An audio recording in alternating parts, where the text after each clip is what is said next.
Selamat pagi pemirsa, Presiden Prabowo Subianto memerintahkan seluruh aparat negara untuk menindak tegas kasus pemasangan pagar laut di perairan Kabupaten Tangerang. Namun seminggu lebih perintah itu berlalu, belum ada pengungkapan siapa pelaku pemasangannya, siapa yang menyuruh, dan siapa pemilik pagar itu. Publik hanya dibuat penasaran dengan beragam pengungkapan fakta bahwa kawasan-kawasan laut yang dipagari tersebut merupakan milik perusahaan yang terafiliasi dengan korporasi raksasa. Negara seakan gagap untuk menegakkan hukum terhadap mereka yang telah mencaplok wilayah yang harusnya tidak bisa diakuisisi. Inilah editorial Media Indonesia edisi Jumat 31 Januari 2025 dengan tema Menolak Jadi Negara Gagap. Bersama saya Iqbal Himawan. Anda juga bisa berpartisipasi nanti melalui 0215839900 dan pagi ini telah hadir bersama saya anggota Dewan Redaksi Media Group Gaudentius Suhardi. Bang Gauden, selamat pagi. Selamat pagi. Bang Gauden, kemarin itu liburan banyak yang ke pantai dan melihat langsung pagar laut. Memang sekarang masih dibongkar, tapi mengapa penting untuk terus mengawal polemik pagar laut ini, Bang Gauden? Ya, dibongkar sih bagus ya, tapi paling penting itu kan siapa yang bertanggung jawab atas pembangunan pagar itu. Dan pagar itu jelas melanggar undang-undang dan ada unsur pidananya. Di mana letak pidananya? Pidananya itu merampas ruang publik dengan sertifikat ilegal. Itu yang terjadi di Tangerang itu kan. Karena itu tidak cukup dengan mencabut itu, harus ada yang bertanggung jawab atas pembangunan pagar yang ilegal itu.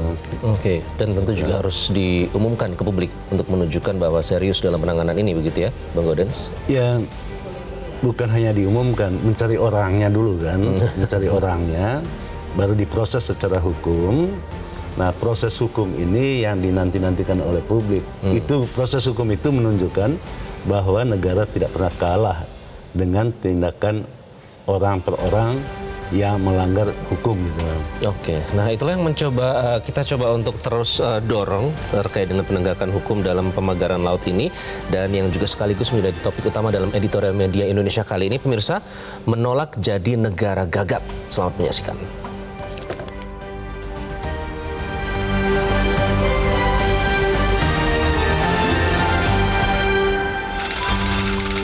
Menolak jadi negara gagap.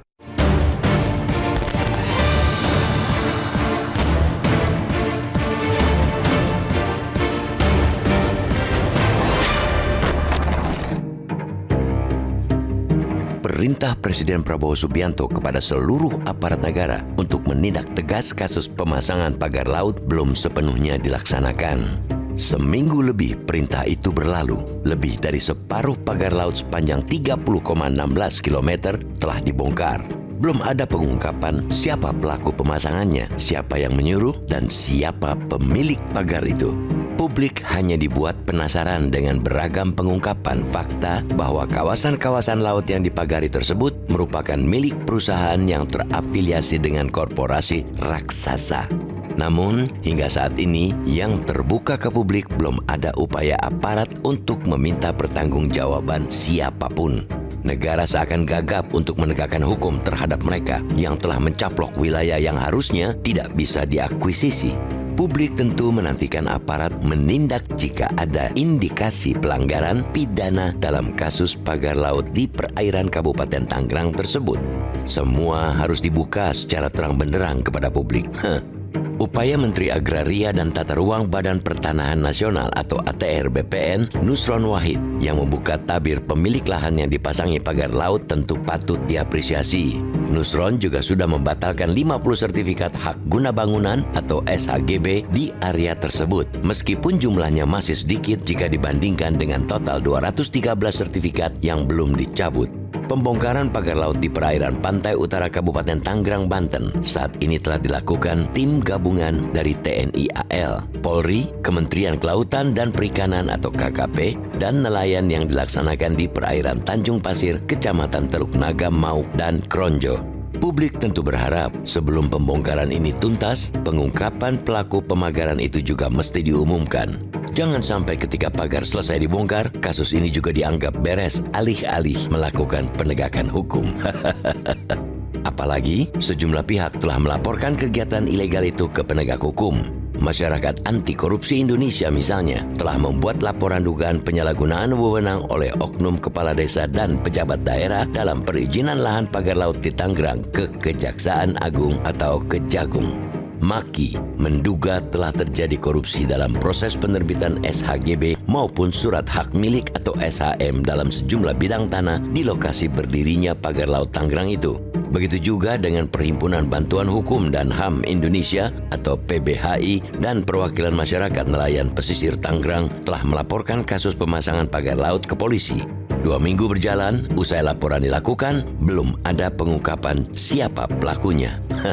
Penegakan hukum secara tuntas akan menjadi pertaruhan negara di mata rakyatnya. Jangan sampai pembongkaran pagar laut, pengungkapan, dan pencabutan sertifikat di atas laut yang tidak transparan ini hanyalah untuk memberi gula-gula di awal. Seolah-olah pemerintah telah bekerja dan memenuhi harapan masyarakat. Sejak awal, negara ini dikesankan kalah dalam melindungi rakyatnya karena tidak mampu mencegah terpasangnya pagar laut hingga sepanjang 30,16 km. Jangan sampai dalam penegakan hukum, negara kalah lagi dan dikangkangi.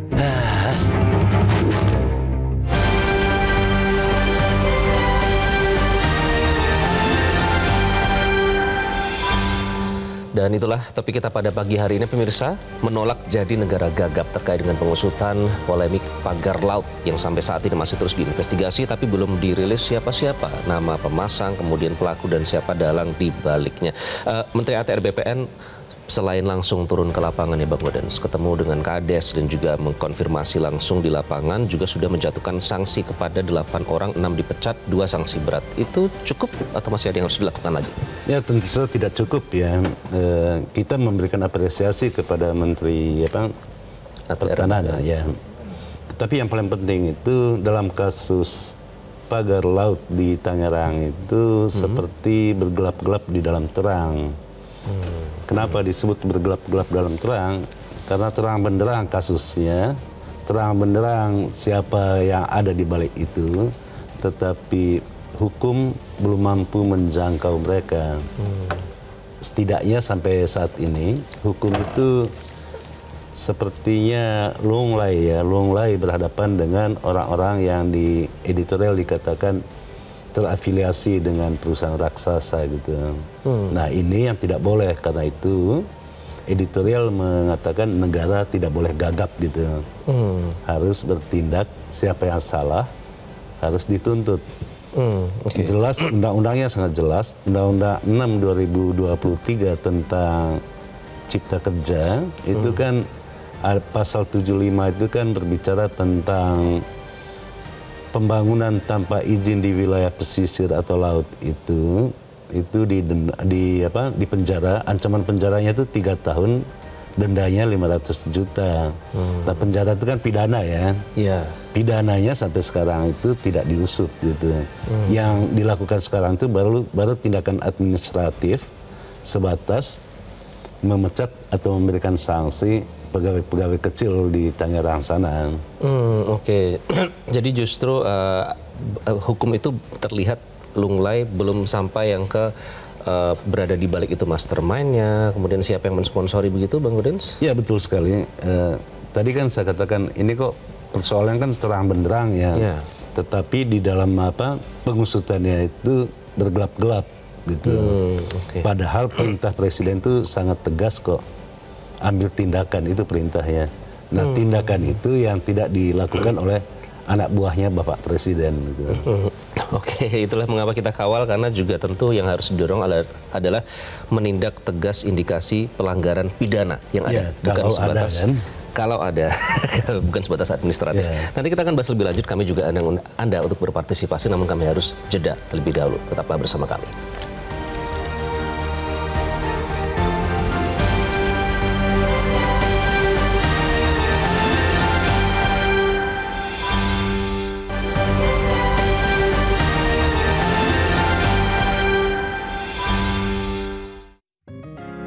Media Indonesia mengajak Anda untuk mengakses fitur premium e-paper. Dengan sajian konten berbasis intelektual dan meneguhkan kebangsaan, Media Indonesia tampil dengan lebih dinamis melalui e-paper Media Indonesia yang dapat Anda akses kapan saja, di mana saja.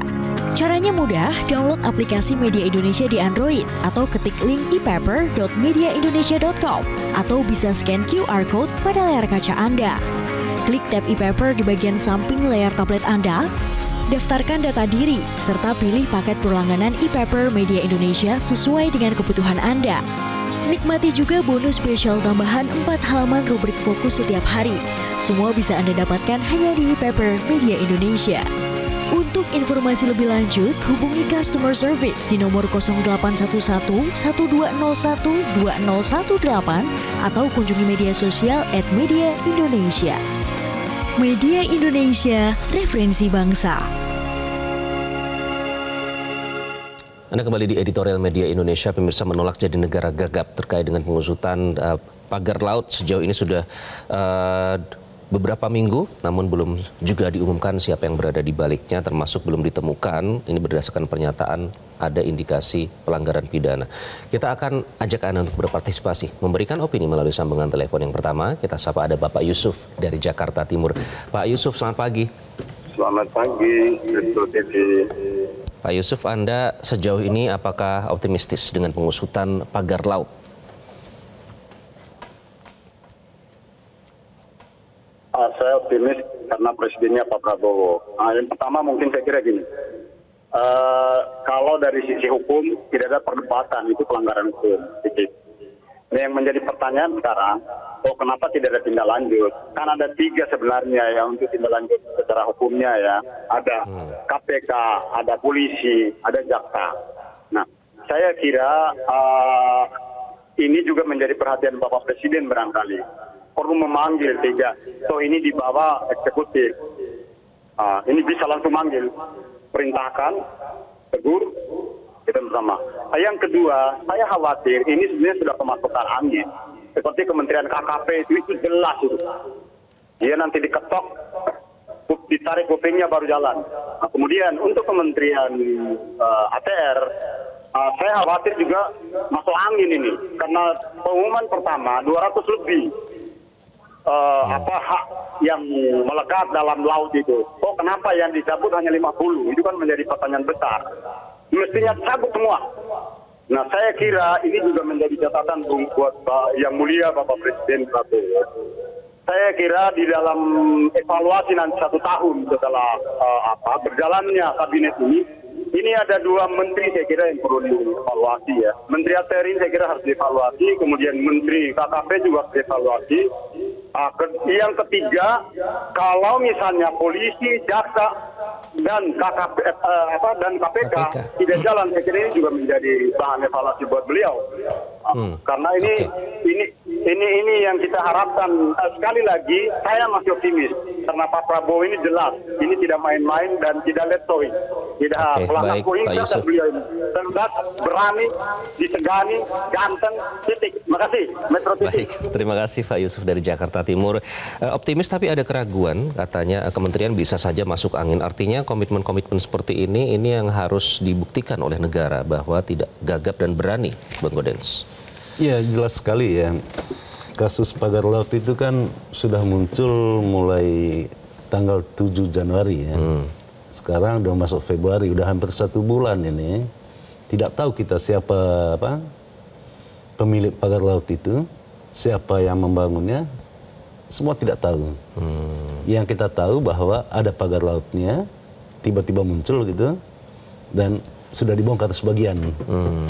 Dan hanya sebatas terafiliasi dengan korporasi raksasa. Justru itu. Sampai situ saja. Justru itu persoalannya. Kenapa kalau hukum itu kepada masyarakat kecil itu cepat sekali bertindak dia. Tetapi dia seakan gagap gitu kalau berhadapan dengan korporasi besar gitu. Nah, ini pertanyaan di masyarakat. Supaya pertanyaan itu tidak semakin jauh, tentu aparat penegak hukum itu harus segera bertindak. Nah, pertanyaannya siapa yang punya kewenangan di laut? Undang-undang jelas sekali kok. Yang punya kewenangan di laut itu yang pertama itu tentu saja penyidik sipil di KKP. Mereka punya kewenangan untuk melakukan penyidikan. Yang kedua itu kepolisian, yang ketiga itu angkatan laut. Terutama yang terkait, kalau angkatan laut itu terkait dengan kejahatan besar ya, perompakan itu kan angkatan laut yang bertindak di sana.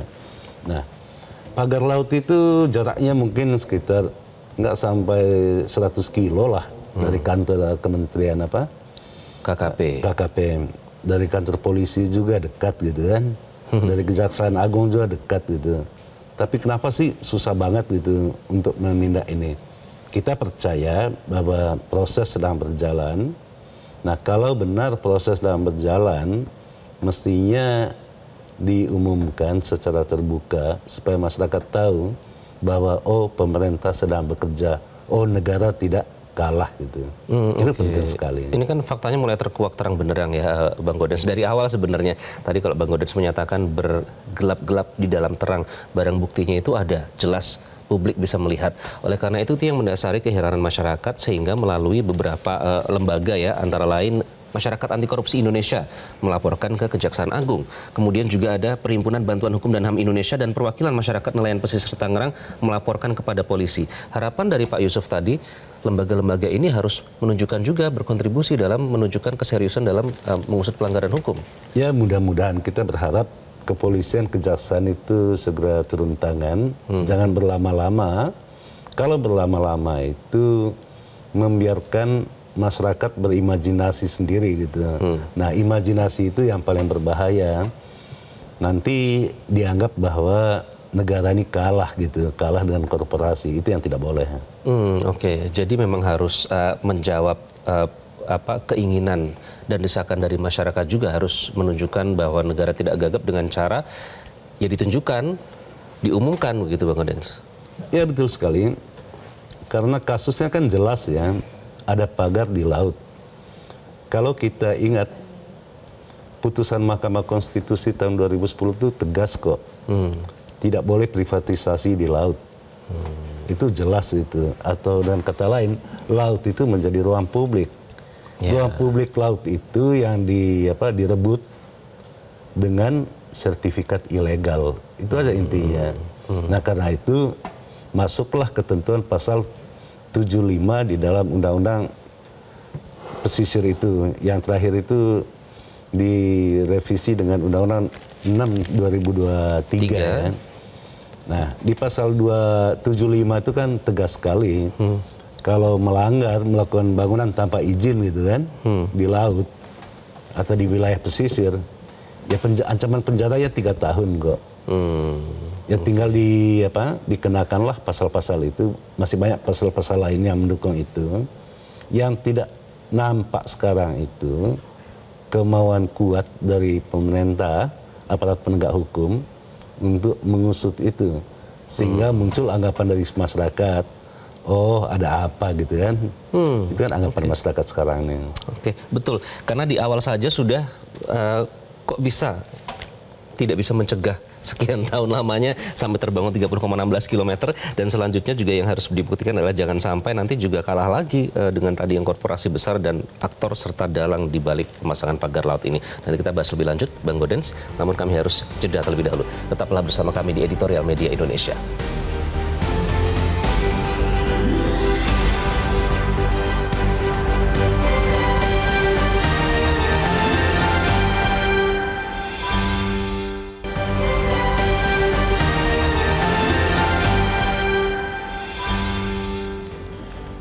Anda kembali di Editorial Media Indonesia, Bang Gaudens. Jadi supaya tidak bergelap-gelap di dalam terang lagi, apa yang harus dibuktikan oleh pemerintah? Karena barang bukti sudah ada, desakan dari masyarakat juga luar biasa. Apa yang harus dibuktikan?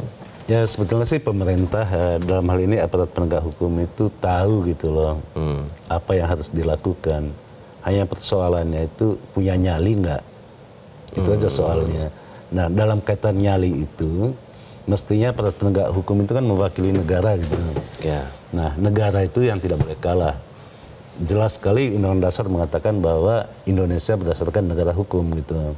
Nah, kalau Indonesia negara hukum dan mestinya masih negara hukum gitu, nah harus nampak dengan jelas dan tegas tindakan yang diambil terkait dengan pagar laut ini. Nah, terkait dengan kasus pagar laut, kasusnya terang benderang, tetapi hukumnya belum berbicara. Karena itu kita katakan bahwa negara ini tertatih-tatih di dalam menegakkan hukum. Itu yang tidak boleh. Kenapa timing itu penting, Bang Godens? Toh bisa berargumen misalnya masih mengumpulkan barang bukti, keterangan saksi misalnya. Kenapa timing itu penting? Kalau kita lihat lagi kronologisnya, pembangunan pagar laut ini kan bukan 1-2 hari kan, berbulan-bulan, dan itu di depan mata. KKP dalam berbagai kasus untuk menangkap kapal ilegal saja bisa kok. Padahal di ujung laut sana gitu. Ini di depan mata kok ini. Itu persoalannya. Jadi kita harus katakan dengan tegas, terjadi pembiaran supaya pagar itu bisa dibangun. Ketika diperintahkan Presiden untuk dibongkar, memang dibongkar saat ini. Dan dibongkarnya juga memakan waktu. Dan pertanyaannya tentu uang negara yang dipakai kan untuk membongkar ini. Yeah. Sementara yang membangunnya masih berkeliaran. Nah, di sini hukum itu tidak bertindak untuk semua orang, tapi dia milih-milih orang untuk bertindak gitu. Nah, itu yang tidak boleh. Diskriminasi di dalam hukum itu tidak boleh, sehingga rasa keadilan masyarakat itu terpenuhi. Persoalan pagar laut itu, rasa keadilan itu tidak ada gitu. Menarik tadi, kalau masih negara hukum, mestinya masih negara hukum. Oke, terakhir ini kan yang tadi dikhawatirkan jangan sampai rakyat berimajinasi begitu ya. Apa dampaknya kalau dibiarkan terhadap wibawa negara? Ya, dampaknya tentu pertama-tama itu kepercayaan rakyat kepada pemerintah ini bisa tergerus kalau pagar laut ini tidak diusut. Yang kedua, kalau yang di Tangerang itu tidak diusut, luas wilayah Indonesia itu 2/3 itu lautan. Bisa saja muncul pagar-pagar laut di mana-mana nanti. Kalau tidak ada tindakan hukum sekarang ini. Orang bisa meniru. Kalau di Tangerang saja bisa, kenapa di wilayah lain tidak? Dan memang nyatanya saat ini di mana-mana sudah muncul kok pagar laut itu. Oke, itulah penyebabnya kenapa kita harus mengawal terus, Bang Godens, karena beberapa hari yang lalu juga ada yang mengeluhkan kepada editorial ya di Bali saat itu. Sudah mulai dipagari, hanya tidak terekspos. Itu yang tidak mau kita terjadi. Terima kasih Bang Godens. Kita kawal terus bersama rakyat dalam hal ini. Dan pemirsa, penegakan hukum secara tuntas akan menjadi pertaruhan negara di mata rakyatnya. Jangan sampai pembongkaran pagar laut, pengungkapan dan pencabutan sertifikat di atas laut yang tidak transparan ini hanyalah untuk memberi gula-gula di awal, seolah-olah pemerintah telah bekerja dan memenuhi harapan masyarakat. Terima kasih Anda sudah menyaksikan Editorial Media Indonesia. Saya Iqbal Himawan, mewakili seluruh rekan bertugas, mengucapkan terima kasih. Sampai jumpa.